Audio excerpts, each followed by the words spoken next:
Цель воркшопа заключается в том, что мы с ребятами делаем гастрономическую карту Еревана. Мы делаем с ребятами проект, который связан с почтой. То есть мы с ними делаем марки маленькие и открытки.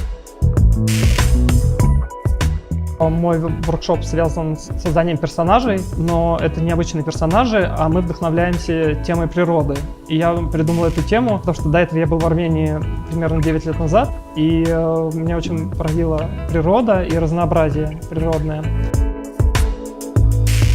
Мы ходили рисовать в город, рисовали персонажей, рисовали жителей города, деревья, кусты, и их переносили на карту. То есть карта не просто с придуманными персонажами, а именно с жителями Еревана. Сначала мы ходили в парк и собирали различные формы и текстуры. После этого мы работали с этими формами, придумывали, как из них можно собрать какой-то общий силуэт персонажа. Затем мы уже это все отсканировали, сфотографировали и начали работать на компьютере. Мы также работаем с ограниченной цветовой палитрой, которая взята тоже из природной сферы.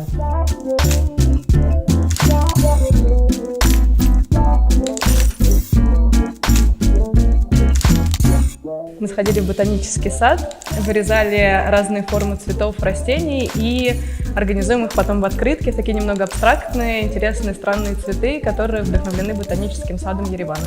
У нас марки-открытки разные темы, то есть марки мы делали по каким-то историческим темам, интересные места в Ереване, вообще в Армении. То есть у ребят будут навыки после этого воркшопа, навыки понимания того, что не обязательно все сразу делать на компьютере, да, что можно сначала подготовить и вдохновиться какими-то формами, которые они видят вокруг себя, сделать их вручную и потом уже перевести в диджитал формат.